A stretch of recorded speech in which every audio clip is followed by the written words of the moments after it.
Hey, this is John Fernay, the co-host of the Maryland Crabs, and I am here today with a Maryland crab cake for your listening pleasure. What's a crab cake? It's not quite a full episode, it's just a little snippet. Stay tuned and check it out. And make sure you check us out on themarylandcrabs.com. You can follow us on Twitter at MD Crabs Podcast or find us on Facebook at the Maryland Crabs Podcast. And don't forget, subscribe, rate us, iTunes. Go there now.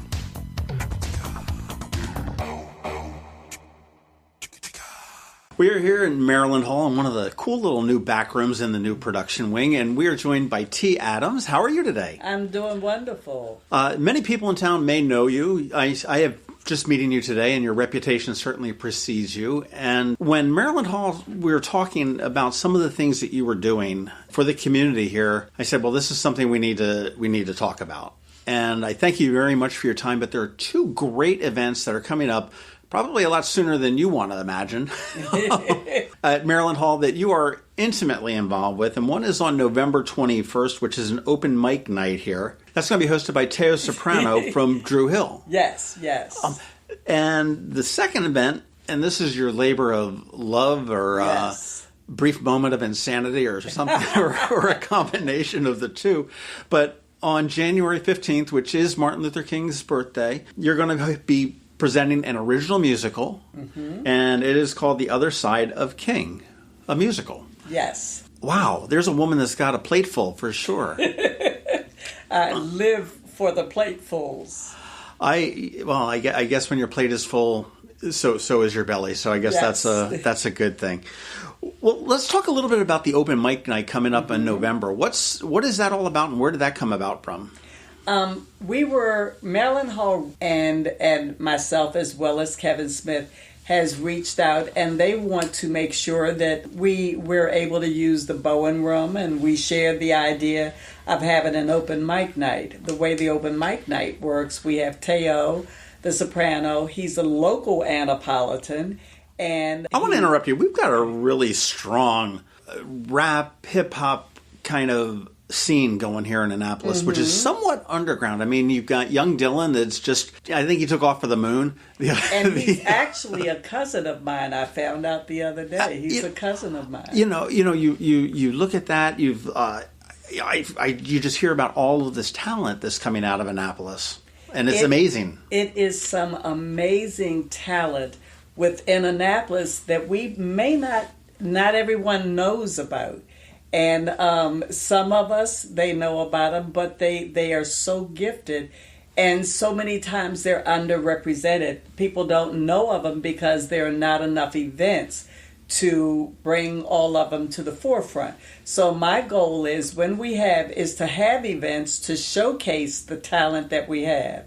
And both of the events, with the open mic and with the other side of Martin the musical, you will see some of those talents. And without jumping too far ahead, one of the lady that's playing the part of Coretta Scott King, Lolita Chambers Lampkin, her mother, Dr. Chambers, Dr. Dolores Chambers, she was instrumental in making sure that we have, in the educational forefront. And Lolita starred in plays at Annapolis High School. Fantastic. Yes, so it's a lot of giftings here. Fantastic. Well, what can we expect on the 21st for the open mic night? You said it's down in the Bowen Theater, which is in the lower level of Maryland Hall. For those that haven't been there lately, you need to go there. It's a wonderful room. It can be divided up and used any number of different ways. It can sort of like a little black box theater, I think is what they call it. There's been movie screenings. There's been musical performances. We've hosted a panel discussion for the Wendy Winters PR Bazaar. I know there's been a number of things that have been there. It's a perfect place for an open mic night. Yes. With the open mic, Tao is the host, and he will also be performing. But we wanted to be able to showcase some talent. So we have some that have signed up for this event, whether it's singing or whatever it may be. Once we complete that, then people have the ability to sign up and say, hey, I want to perform. And this is where you get your local Annapolitans to see the gifts that they have. And they sign up, they come up on stage, they perform. And I like it that it's in the Bowen room because it's a more intimate setting. It only accommodates about 180 people, so they want to get in and get their tickets because the tickets will go fast. How much are tickets? Tickets are $15. Okay, so it's not an expensive ticket by any means. Not at all. Now, is this primarily going to be a rap hip hop type of a open mic, or don't know, or you never know what you may have? More, it could be neo soul, it could be hip hop, it could be it's a combination of everything, whatever they choose to do. Any age restrictions or anything like that? I don't believe so. I believe that it's open to all ages. You going to be singing? No. I will be providing the atmosphere. I will be providing lighting down there because there are times when they'll have the curtains, like you said, the black box, or we can open the curtains and we can put lighting down there and it gives some ambiance. I will be providing the ambiance. All right, real talk. Let's talk about, you've got a lighting company. Yes. And you provide, and you were showing me before we started recording some just wonderful pictures on your phone, but you provide event lighting. Yes. And it's not so much production lighting, correct? No. I mean, so you're not doing spotlights and all of that, No. but the ambiance lighting that you see, if you go to a beautiful wedding or something like that and you just see the walls awashed in color or whatnot, that's you, right? Yes, we paint the walls with lights. That's and we've done all types of events from a funeral to a repast, wedding, gospel go-go's, dances for children. We do all types of lighting. What's the name of the company? Light It Up with AAA. What's AAA? It's 3 generations of Adams? Of the Adams. And it started with my husband, myself, and my son. My son has passed on. So now it's still the 3 generations because my son's daughter works with me to provide the lighting. Fantastic. A good legacy to leave behind there. But some really good work there. So if anybody has any need for lighting, give T a call and find out. Now, let's talk a little bit about this musical that came to you in a dream. In a dream. Which is sort of appropriate considering it is a Martin Luther King musical. And how did this come about? I mean, obviously it came to you in a dream, and then did you come to Maryland Hall and say, hey, I want to do this? Or No, Maryland Hall reached out and said, so what are we doing? Because I've partnered with them and done other events, and they came to me and said, we need you to come up with an event for Martin Luther King. Last year they had an open mic night. And they just wanted to do something a little bit different and says, so can you come up with an idea? And about 4 o'clock in the morning, I woke up, and I always keep pen and paper ready because sometimes I have these dreams. And it was so vivid that I started writing down every little detail as I remembered in the dream. And I woke my husband up that morning and I said, babe, I had a dream. This is what the dream was about. And he's looking at me like, okay, and every that's man speak for you. You're nuts. Yeah, absolutely. So when I shared it with him, it's like, okay, babe. And so, but I don't write plays. I do lights, and I tell people that I always put that disclaimer. I do lights. They say you do more than lights because I love doing events as well. So in the dream, we all know of Martin Luther King, the activist. Everybody knows so many stories about Martin Luther King, but in the dream, what I saw was the personal side of him, the family man, and the struggles that they had as a family and what they went through, because you know the other side. So I said, so what I would like to do is have tell the other side of the story.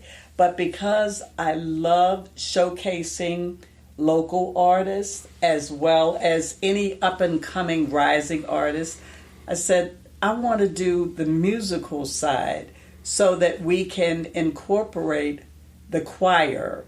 We can incorporate soloists. There's so many gifts as far as people that acting.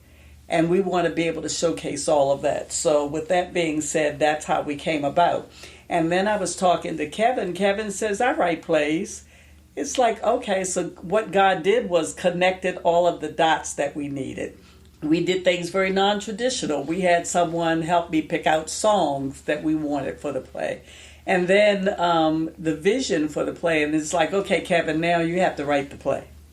And he said, okay. So that's where we are now. The play is just about finished. So the songs are selected. I mean, it's not an originally scored musical. I mean, it's not. No, not originally but they're scored. just songs that will highlight the different aspects that are going on throughout this.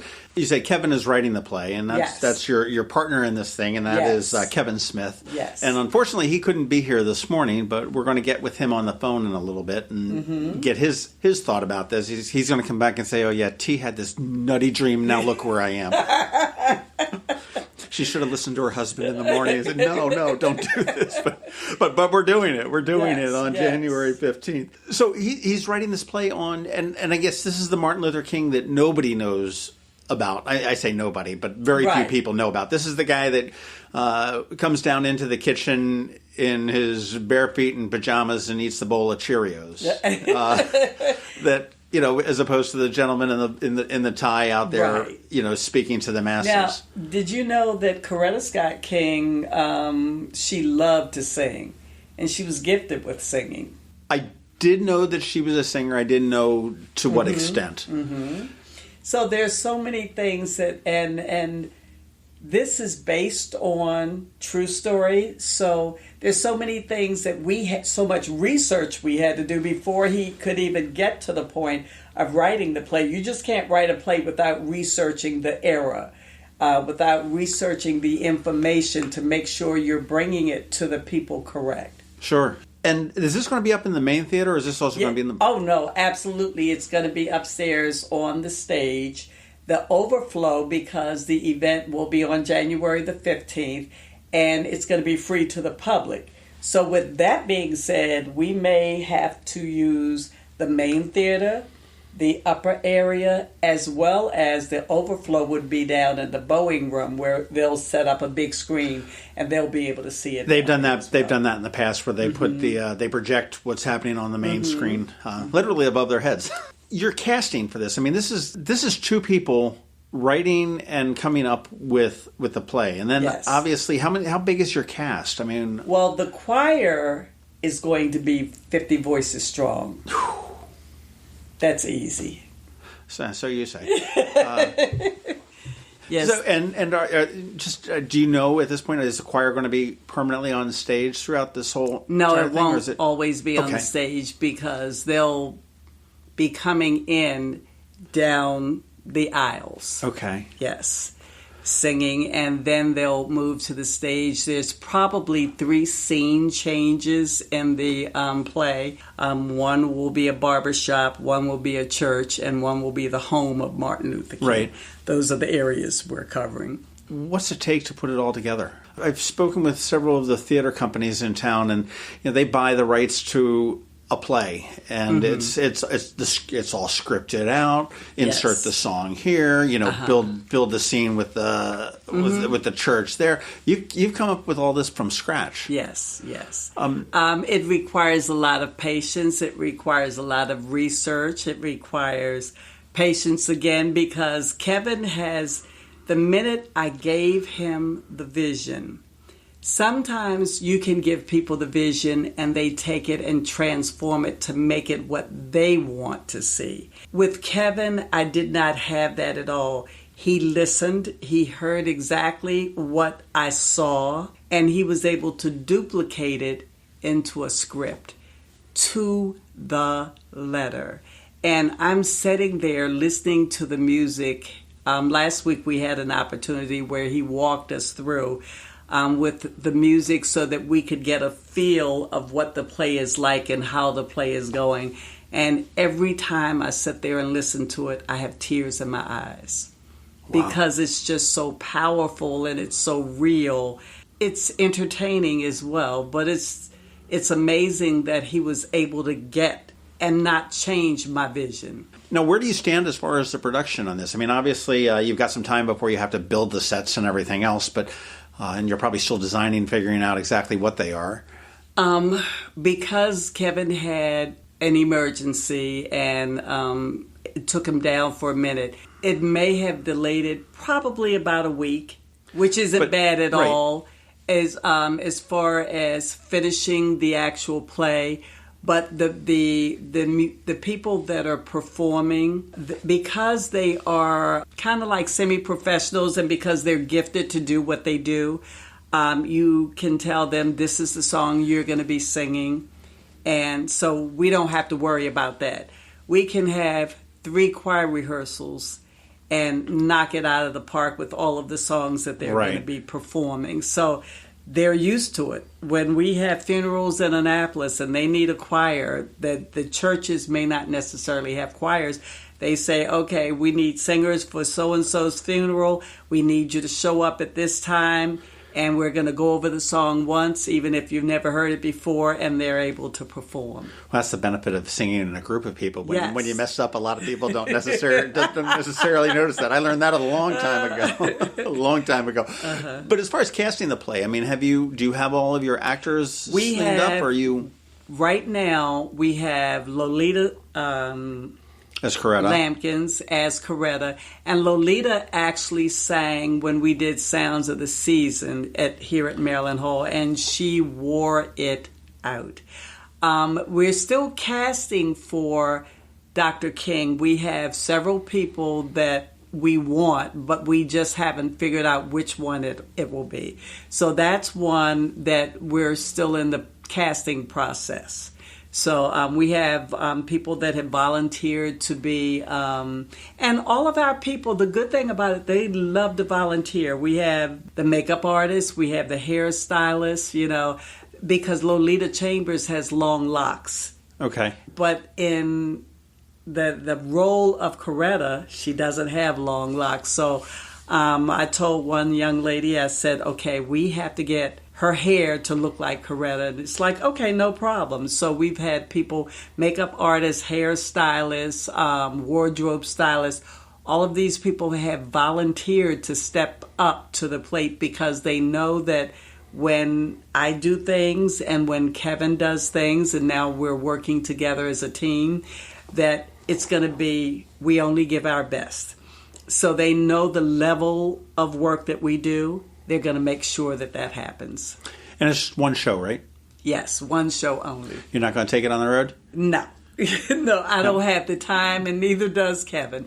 Kevin works with some musical artists, and he definitely, a group called Rain, and he does not have the time to take it on the road. Well, I certainly hope that somebody gets a real good audio video or a video of it to throw that up on YouTube there, because it sounds like it's really a fascinating thing. So the actual cast itself doesn't seem too large. I mean, it's really just Dr. King and his family. Dr. King and his family, yes. And my granddaughter... sounds like a brag coming on here. Yes, Come on, bring it on. She's going to be playing the role of Yoki, Yolanda King, the oldest of Dr. King's children. So she's going to be playing that role as well. Did you come up with the concept?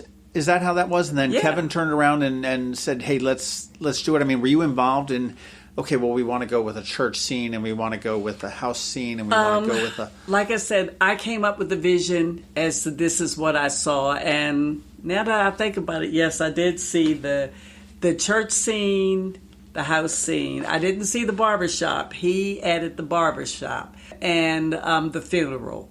Okay. So we kind of came up with it together. I think one of the most powerful parts in the play will be the funeral scene as well as some of the beginning. And there will be dancers as well. So we will have a community dance group that will be dancing as well as singing.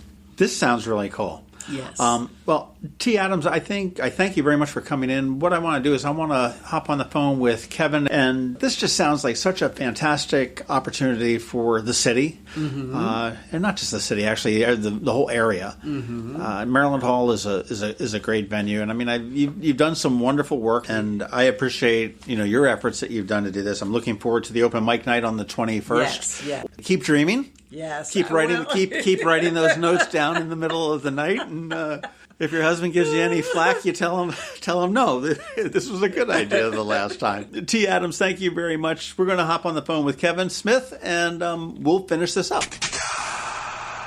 Well, hey, we just got done with T. Adams, and right now joining us on the phone is Kevin Smith, who is, I guess, I'm going to say the playwright of the Martin Luther King production, which is coming on January 15th at Maryland Hall, and it's called The Other Side of King. It is a musical, but welcome, Kevin Smith. I'm sorry you couldn't make us at Maryland Hall, but I'm glad to get you on the phone. Absolutely, and I'm glad to be with you. Well, you are working with T. Adams on two programs for now at Maryland Hall. One is coming up very quickly on November 21st, and it is an open mic night, and that's going to be down in the lower theater of Maryland Hall, and that's going to feature Tao Soprano, who is formerly from Dru Hill, right? Yes, sir. And we're really excited about that one because, of course, it's my first time officially working with Maryland Hall, and I'm pretty much the point of contact with all the talent that'll be reaching out for the open mic night session. But I'm so excited because we'll have Tao Soprano, who is actually an Annapolis native,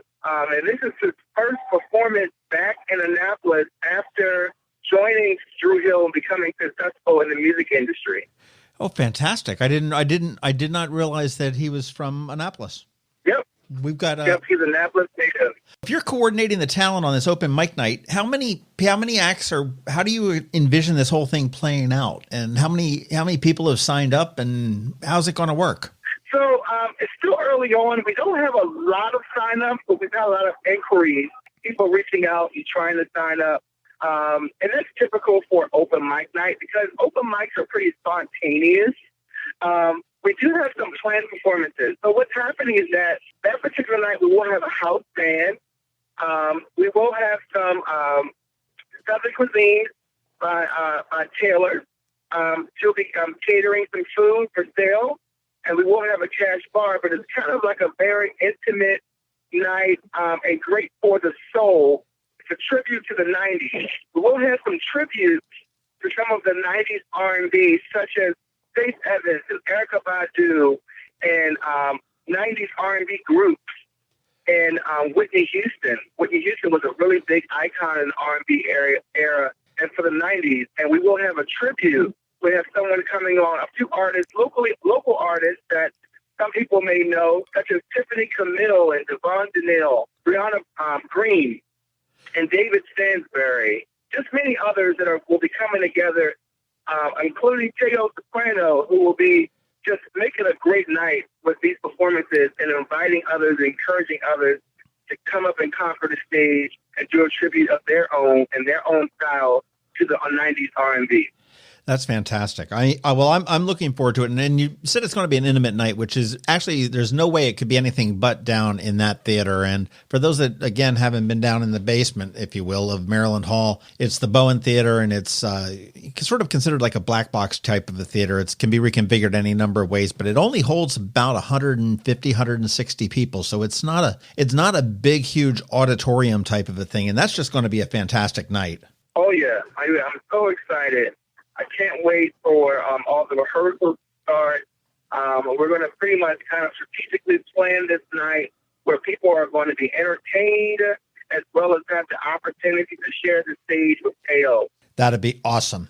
Well, I'll tell you, let's slide on to your other, you're not busy enough with that, but you've got a full-blown musical coming up on January 15th, which is Martin Luther King Jr.'s birthday. It's called The Other Side of King, which is a musical. And from what T told us, she woke up and had a dream, which is kind of appropriate for Martin Luther King, of doing a musical.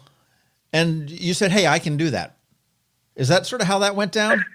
Actually, yeah. So we were at a meeting and we were talking about some upcoming potential events, and she shared that she had a vision for having a musical on his birthday. She said, I really want to do this.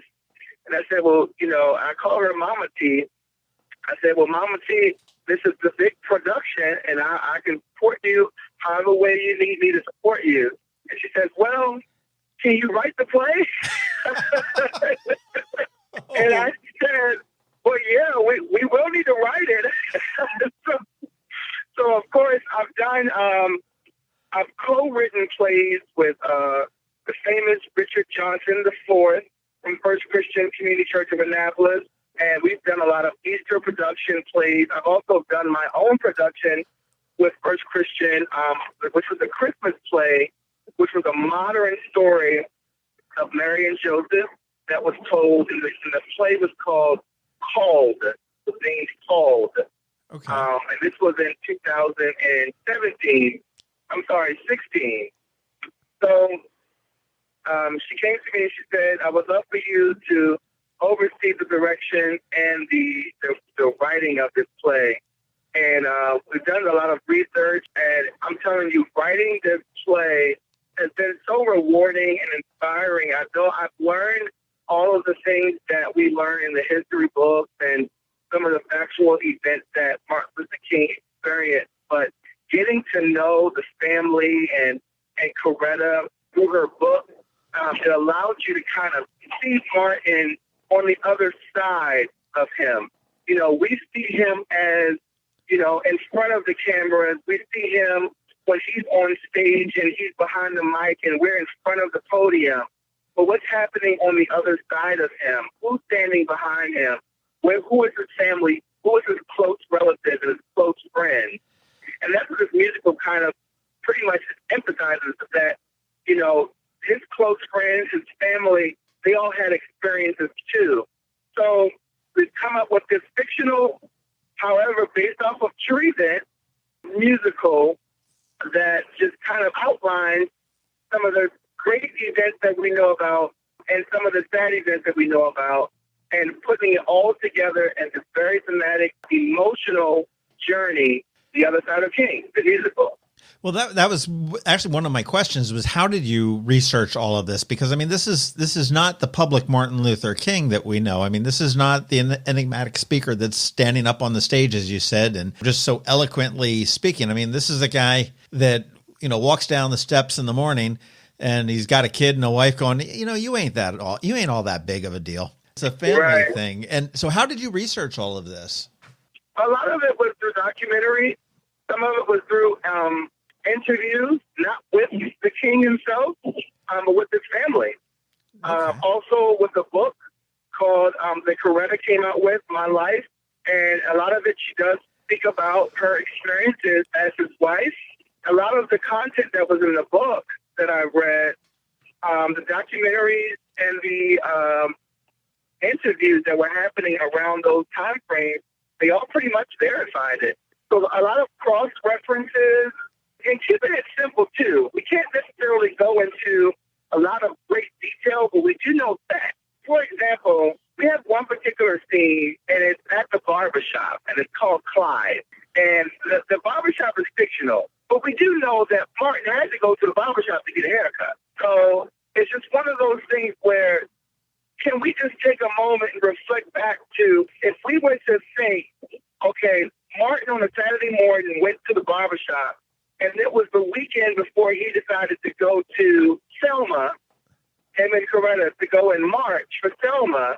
How do you think he was feeling? So that's what I mean by just some of the fictional. I was able to write out, not necessarily identifying his feeling, but I'm sure that the people around him were able to lift him up.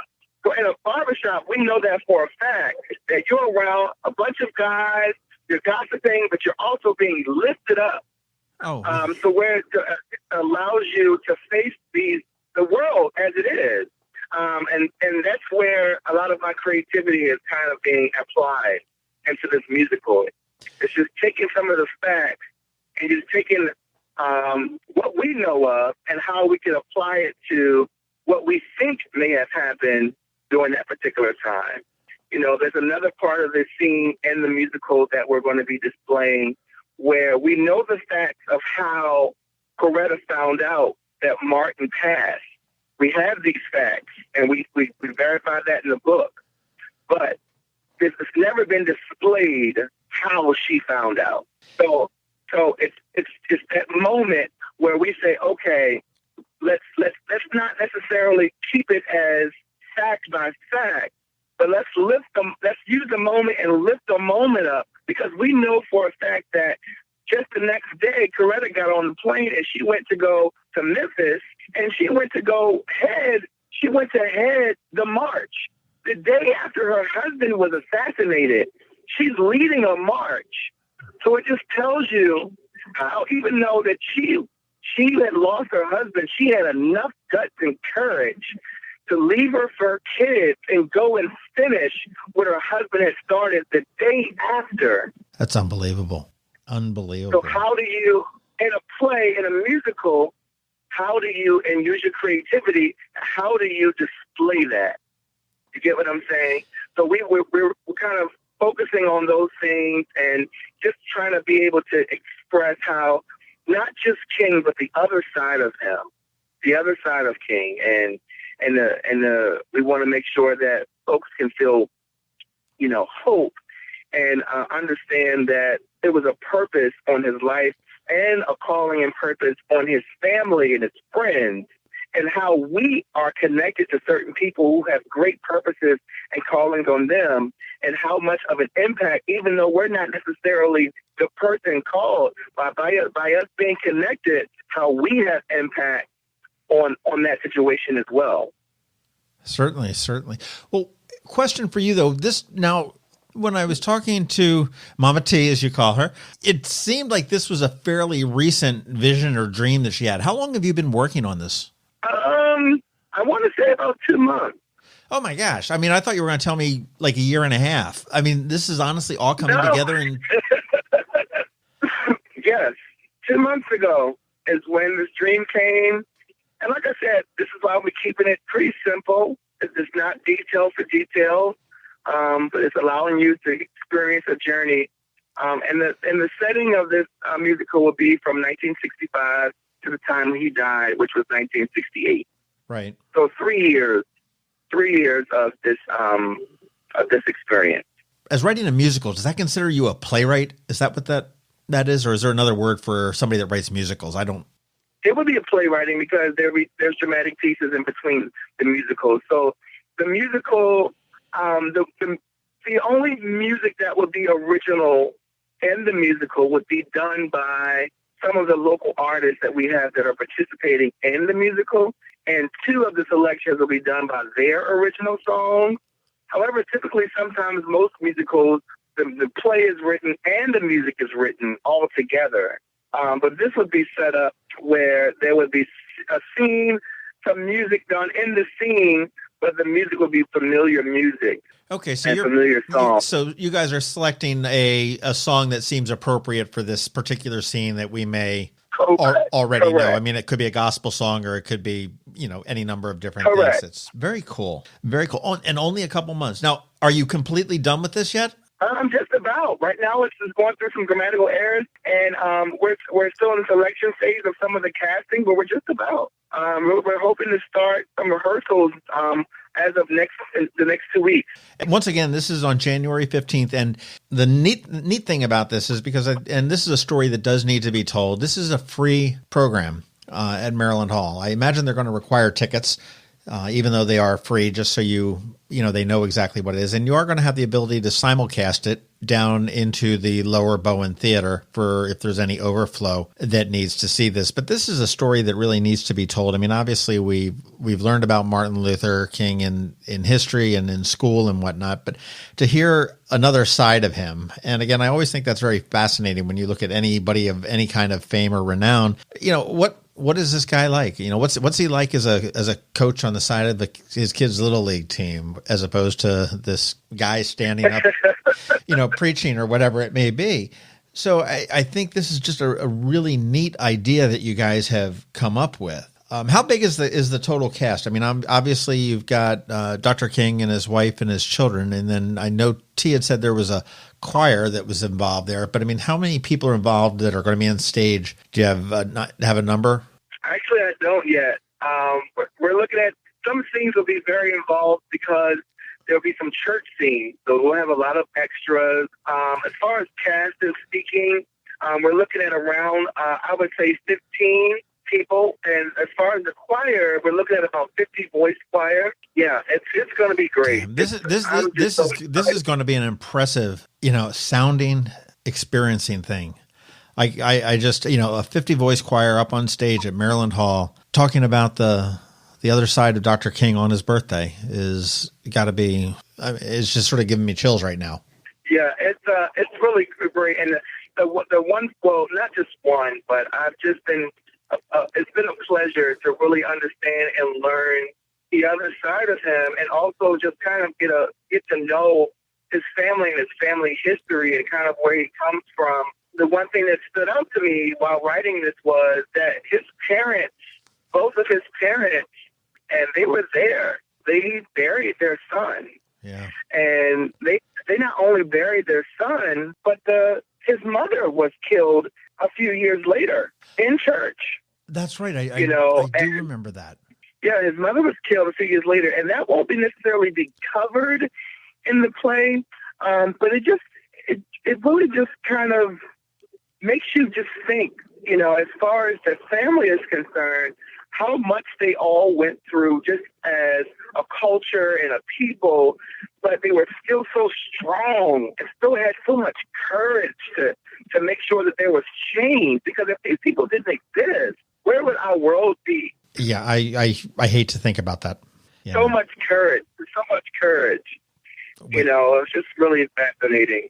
I am looking forward to seeing this, and I'll let you go because I know you're under crunch time. You've got rehearsals starting in a week and a half. Again, for those that are listening, it's January 15th. I'm not sure of the exact time. I will make sure you find that out. You can follow us on Eye on Annapolis and find out all the information. We'll be making sure that we have do as much as we can to make sure everybody knows about this. But it is going to be a free performance at Maryland Hall for the Creative Arts on January 15th. Dr. King's birthday, and it's going to be called The Other Side of King, and it will be a musical written by Kevin Smith, who was on the phone with us, and T. Adams, who we spoke with a little bit earlier. And before you go, Kevin, I got a question for you. On January 16th, okay, you've had the play, you've had the standing ovations, they threw the roses up at y'all, and you went out and you celebrated and you did the high fives and everything else like that. Okay, you go home, you probably get a really, really good night's sleep, one that you haven't had in a while. Okay, and on January 16th, your phone rings and you look down, and on the caller ID it says T. Adams or Mama T. Do you answer it or not? Of course. So I know for a fact that the phone call probably wouldn't be a new vision. I would probably guarantee that the phone call would be, is when will we start for next year? Kevin Smith, thank you very much for giving us a call this afternoon. I look forward to meeting you. I definitely will say hello to you on November 21st when we have our open mic night at Maryland Hall down in the Bowen Theater.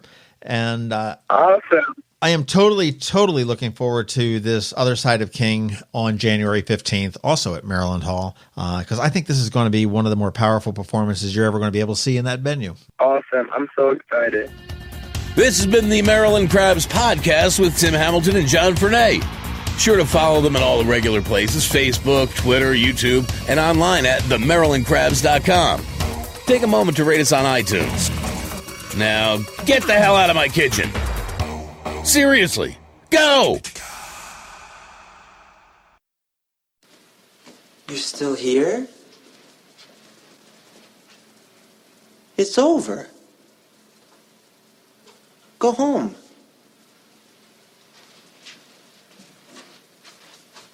Go.